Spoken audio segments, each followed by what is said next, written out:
President. We certainly are honored and humbled to have you here visiting the Home Depot today. It is a real honor for all of us, and we've gathered 4 or 5 folks on the stage here that we'd like to introduce. First to our right is Jim Montgomery. Jim is one of the custom builders and a very loyal Home Depot customer. Jim, welcome. Thank you for coming. Next, we have 2 representatives from one of the finer suppliers we have in the local area. And Mr. President, we try very hard to work with our local vendors who have the opportunity then to grow their businesses here in the area. From Bell Nursery, we have Gary Magnum and Allison Anderson. Thank you all for coming. You've done a great job of growing your business. You really have. To my left, Mr. President, we have one of our most recently promoted associates. Jesse just went from cashier to our paint department. Jesse Adams. Thank you.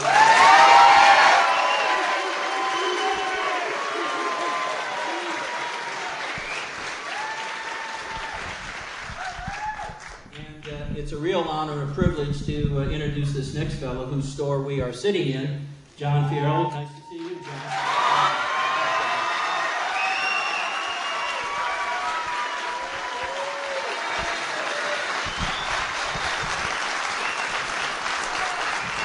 That's the reason it's easy to get up and come to work every day. And next we have store manager just down the road, Brandy Fogel. Brandy, nice to have you.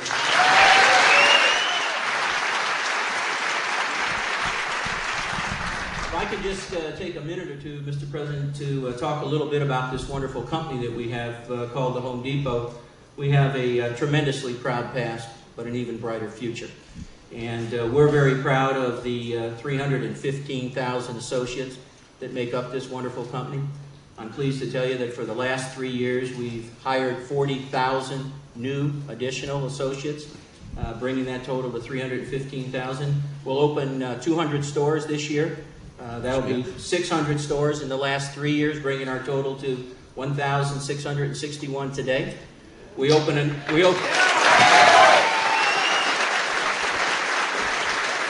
That's a good sign. We open a new store about every 43 hours, and again, we're very pleased with the response that we're getting from our loyal customer base. A little bit more about our company. Again, we're the youngest retailer to reach 30, 40, 50, and this year $60 billion in revenue. Second largest retailer in the country. We will invest $10 billion back into our company over the last 3 years in technology and new structural formation. But what we're really about, Mr. President, is fulfilling the American dream. Helping build homes, helping to modernize and repair homes. But we also fulfill the American dream on good jobs. Yeah. Good jobs and creating careers for family formation, just like the associates that are here in the audience that represent, again, 315,000 across this wonderful country. We're very proud of our association with you, Mr. President, on the President's Council on Service and Civic Participation. You'll see in this audience today some members of the Reserve and Guard. We have 1,800 of our men and women have been called to active duty. And we came up with a program that you'll see posted over here that while they're out protecting our homeland, we want to protect their home front. Good deal.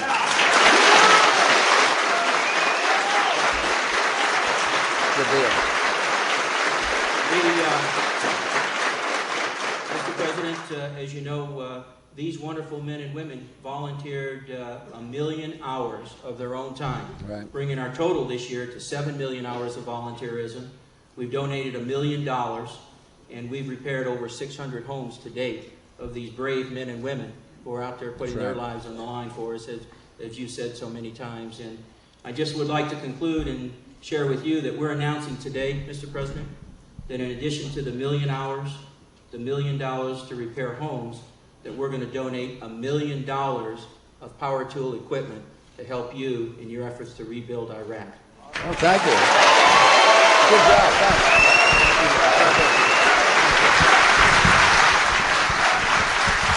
Thank you all.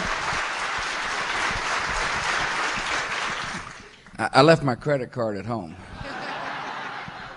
Thanks for having me. I'm honored to be here at a great company. I really appreciate the spirit of the company. I appreciate the fact that this company cares about the people who work here. And that's really what we're here to talk about, is people working and realizing their dream. I want people working in the country. I want you to know I'm an optimistic guy for a lot of reasons. I've seen what we've been through. I want to remind you what this country has been through in order to get to where we are today. First, we were in recession. You know that better than me what that means. It means fewer people coming to buy things as far as you're concerned. And the recession started in 2001, early 2001. And we started to come out of the recession a little bit. You probably felt it around the summer of 2001, maybe fall of 2001. And then the enemy hit us. And that hurt. Again, those of you on the front lines of the retail business know what I'm talking about. The cash registers weren't ringing quite as much, and the people weren't coming through the aisles quite as much. And it hurt us. It hurt the country a lot. It kind of changed our attitude. And it should change our attitude. We should never forget the lessons of September the 11th, 2001. I have an obligation. Congressmen who are here have an obligation. I want to thank Roscoe Bartlett and Dutch Rupersberger and Ben Cardin, whose district this is. We have an obligation to do everything we can to keep this country secure, to never forget the lessons of September the 11th, 2001, to find the enemy before they come again, to stay on the offensive, and to bring these killers to justice, which is what we're going to do.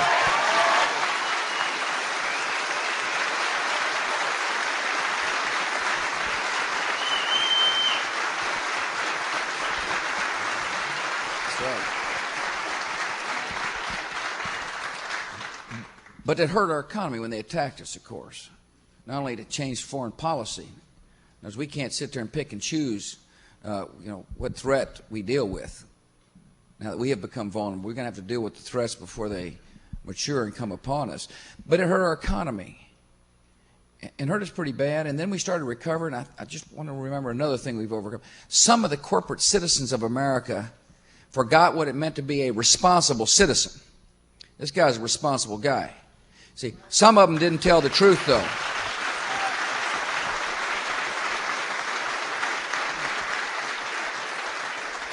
We had some of our citizens not tell the truth. They forgot what it meant to be a leader. And it hurt the confidence of the people. You might remember that period of time. There was these scandals, and people began to wonder whether or not there was honesty in the system. By the way you deal with that, of course, is you find them and you put them into jail. Those who lie, cheat, and steal go to jail.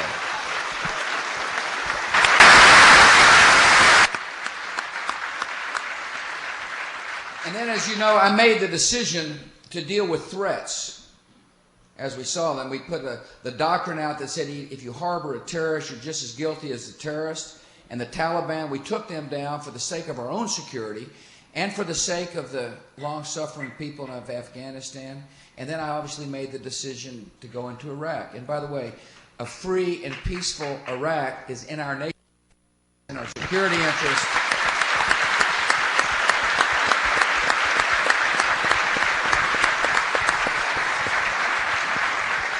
That affected the economy.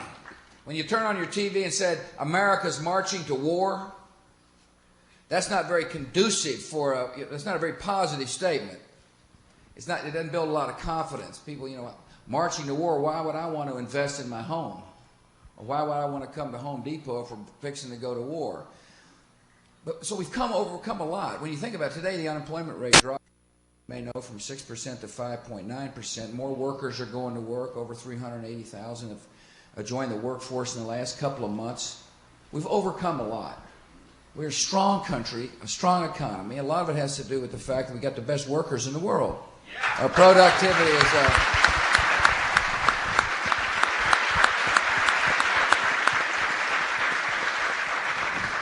productivity. I hope some of it has to do, I know some of it has to do, I hope you understand some of it has to do with the fact that the role of government can help create growth.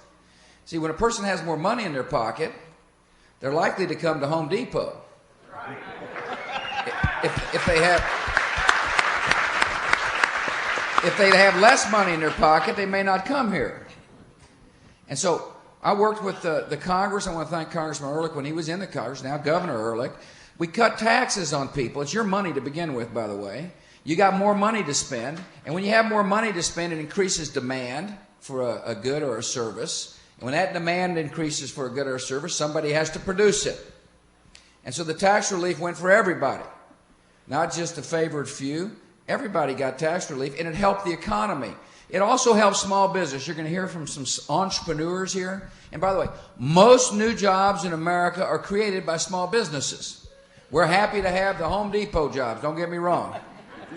But the truth is, most new jobs are started by the entrepreneurs. And so you're wondering why we've got small business owners here, because I want you to hear from them. I want you to hear what it means to have a little more money in your pocket. Most small businesses pay tax at the individual income tax level. See, these two small businesses do, your subchapter S's, which means when the taxes come out, you pay like you're an individual, your business does. Which means when you reduce individual taxes, really what you're doing is you're making a big difference for small businesses across America so that they can grow and hire new people. If small businesses create most new jobs, then it makes sense to reward small businesses for labor and risk by reducing their taxes, which we did. We did a couple of other smart things. If you're married, you ought not to be penalized in the tax code. It seems like the tax code ought to encourage people to be married, not discourage them from being married. Almost through.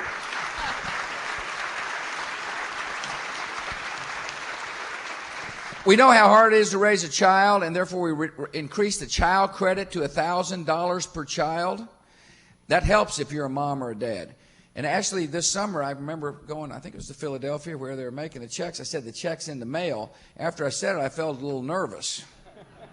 Fortunately, it was in the mail. And so you got the difference between the child credit today and the new child credit of $1,000 per child. That's important. That's important relief. That's part of the money going into your pocket. We also provided incentives for small businesses to make investment.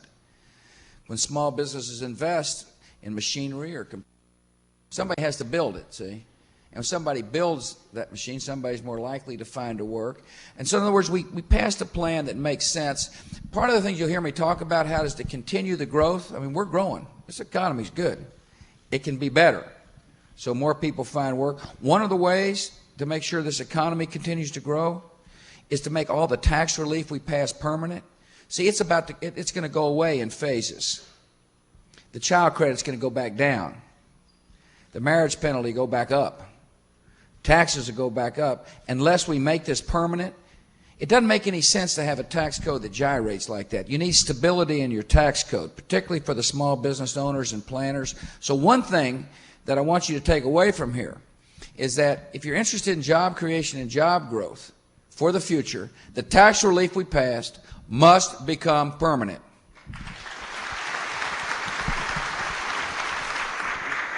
Where do you want to start? Yeah.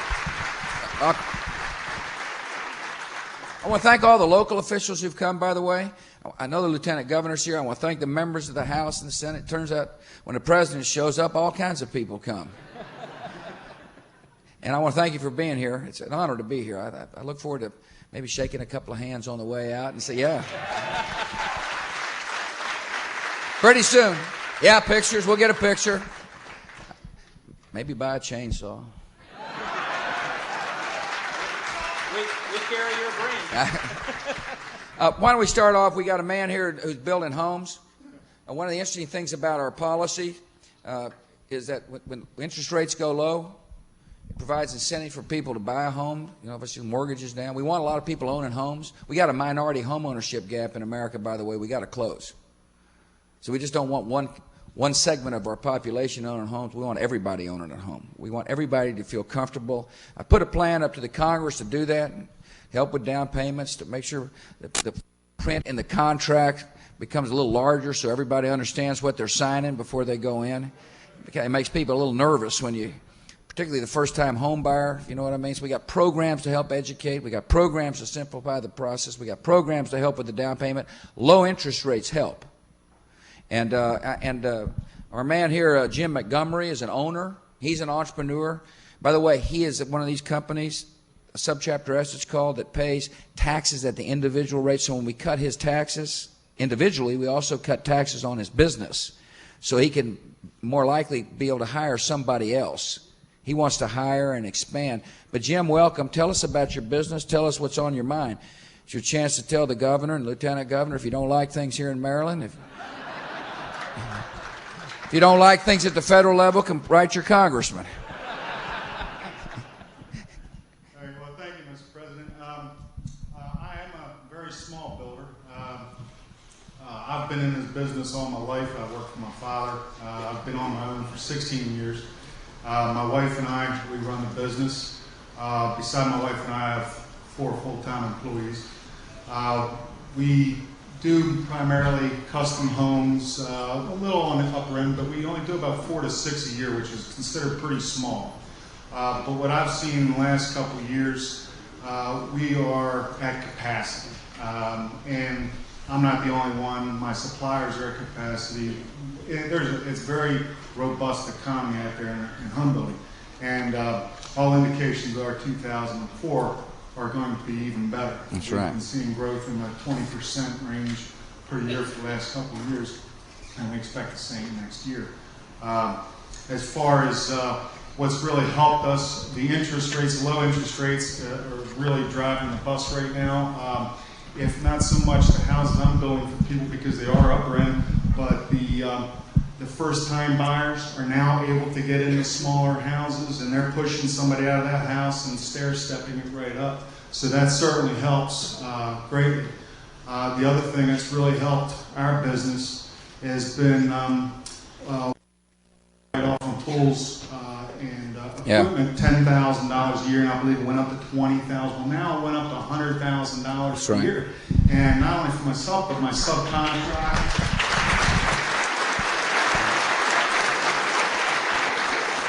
My subcontractors now reinvesting at a rate they used to be, back when you had to do your depreciation over 5 years, it was kind of tough to spend $30,000 or $40,000 on a small piece of equipment. But now they're seeing, first time, first year write-off. And I think that's probably helped me and other small builders like myself probably as much as the recent tax cut. Yeah, well, that is a tax cut.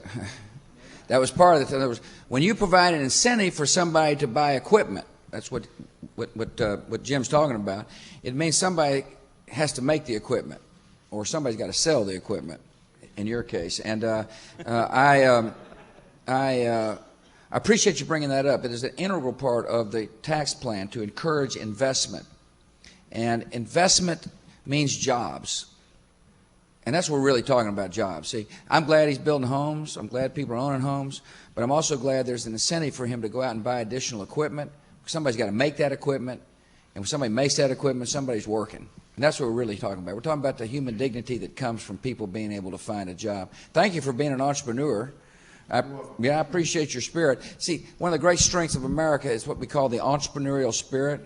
It's a chance to create an environment where people like Jim feel comfortable about building their own business, and it's an exciting part of our economy and a vibrant part. Just like the Bell Nursery folks here, we got an owner, we got a regional manager. Tell us about your business, Gary. Surely. We're happy to support America's #1 pastime, which is gardening. We've just heard that recently, and we're happy to be there to support gardening and gardeners all over this part of the country. We've been fortunate. My partner and I were able to buy the business from my family. We grew up in a family business, and we were able to buy the business in the mid-'90s. And at that time, we were doing a little bit less than $1 million in sales. We had 6 employees, and payroll was tough. Today, we're doing in excess of $30 million in sales. And it's been really thanks to Home Depot and the environment that Home Depot created as they came into this marketplace and expanded. We started out working with 5 Home Depot stores. $50,000 our first year, and today we'll do over $25 million this year with Home Depot. That's good. How many employees? At this point, we're over 100 employees, and we have approximately 200 folks that are in the position that Allison is, which is seasonal. They work with us about 8 to 9 months a year during the peak time, spring, summer, fall. And we've created a lot of opportunities through working with Home Depot from a support standpoint. That's Right. where Allison's come to us. And interestingly enough, I'm on the consumption side of this man's business. We're starting a new home next Wednesday. Fantastic. Well, if you need a good home builder, Jim's pretty good, they tell me. Allison, tell us about yourself. I am a regional manager for Bell Nursery. I have 3 children and was a stay-at-home mom for quite a long time.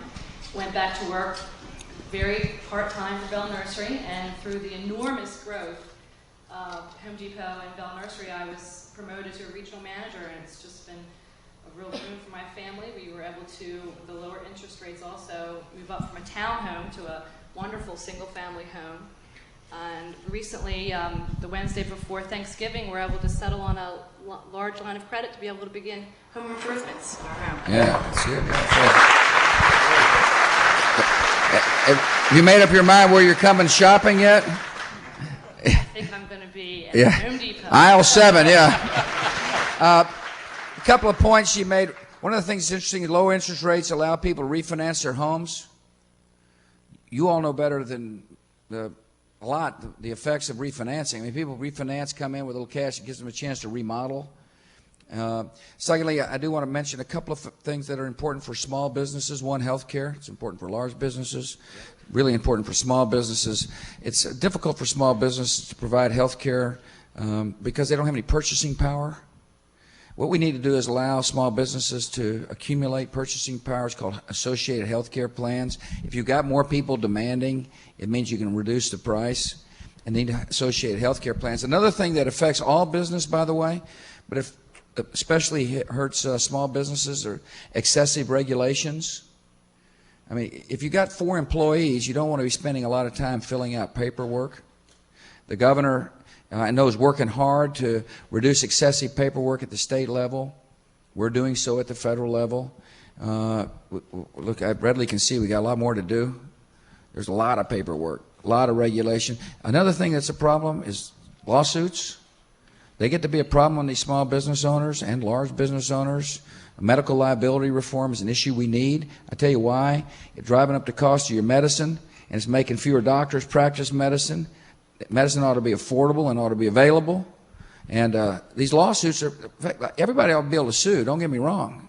We just don't want the junk lawsuits and the frivolous lawsuits and the lawyers who are simply fishing for a rich settlement to be prevalent.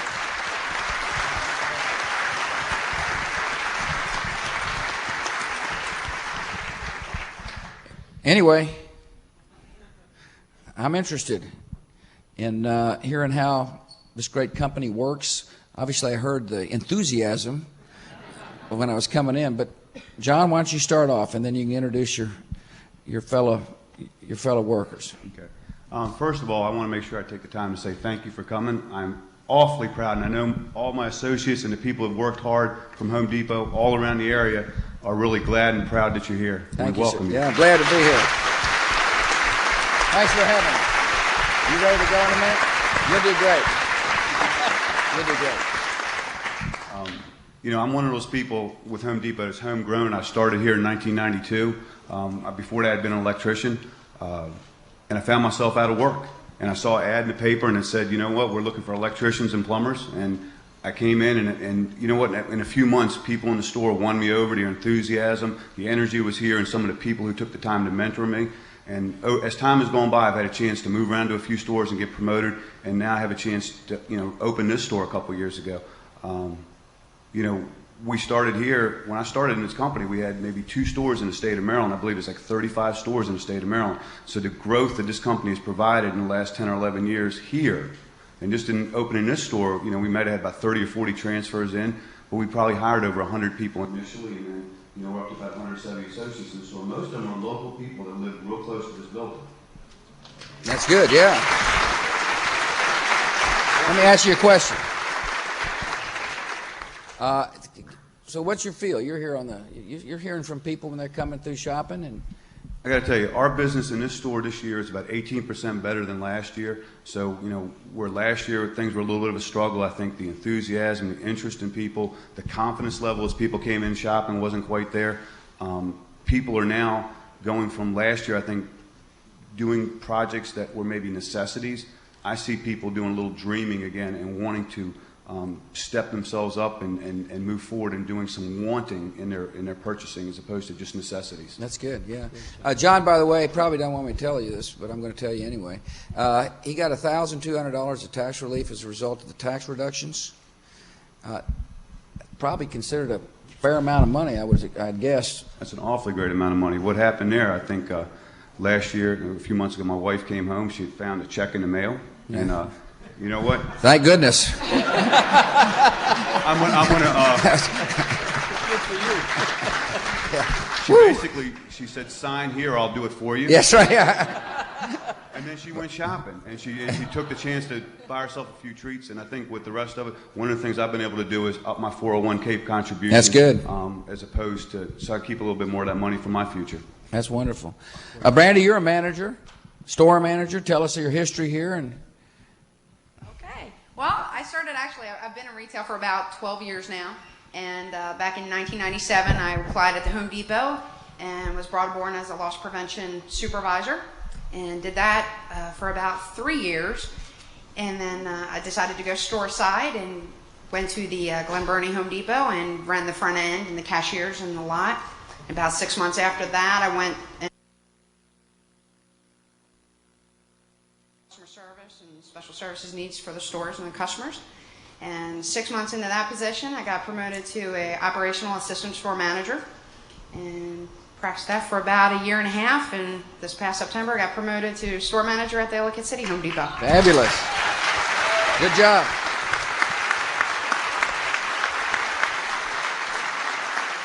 So what are you seeing? Give us a feel from what you see at your store. Economy-wise, Yeah. I got to tell you, just our lumber and building departments alone, and just the last month of November, I mean, we're comping 38% in just 1 month in the building industry, and the homes that are going up and the small businesses that we're building for, it's phenomenal. That's great, yeah. Well, I appreciate that sharing with us. Jessica?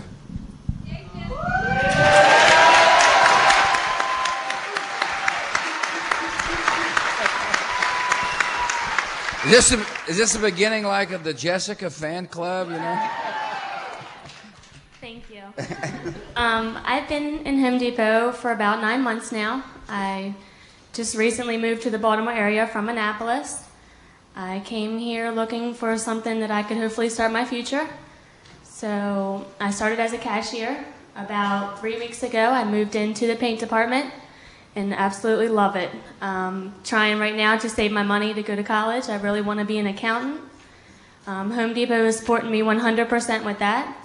They can pay 50% of my tuition and also work around my schedule, whether I have to work part-time or full-time. They're pretty much right there for you. I'm just trying to get there. That's good. Well, let me.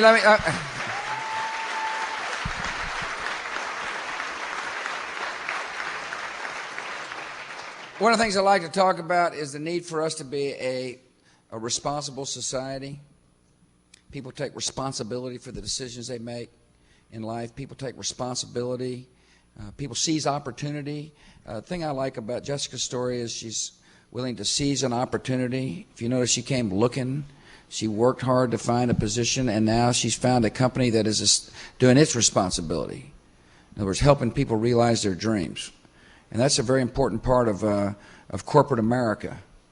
It's one of the reasons I like Bob, is he understands that. See, one of the things that this company does is it provides volunteer time and encourages people to help love your neighbor like you'd like to be loved yourself. One of the things about America is look, we've just gone through an interesting story that says to me that things look pretty good for the economy, and we've been through a lot. In other words, it's a fabulous country because we'll handle every challenge put in front of us, every challenge, because we got wonderful people. The strength of this country, though, is not our military, although we'll keep it strong. It's strong. It needs to stay strong, and will. It's not. Thank you, sir.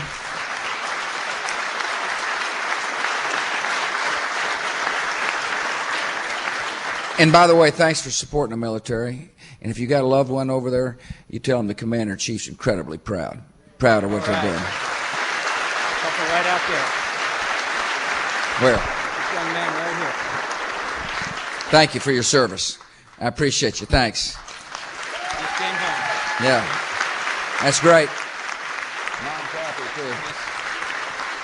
It's not, strength is not our military, it's not our wallet, it's the heart and soul of the American people. That's the strength. And the fact that this company is willing to say, you know, follow your heart and go help somebody who hurts is an important part of this, of keeping this country strong. It really is. It's the fact that people are willing to hear the universal call to love a neighbor like you'd like to be loved yourself is really an important part of this nation. And it's a vital part of the nation. So for those of you who are dreaming big dreams and working for them like Jessica is, thanks for doing that. And like our business owners, I appreciate that.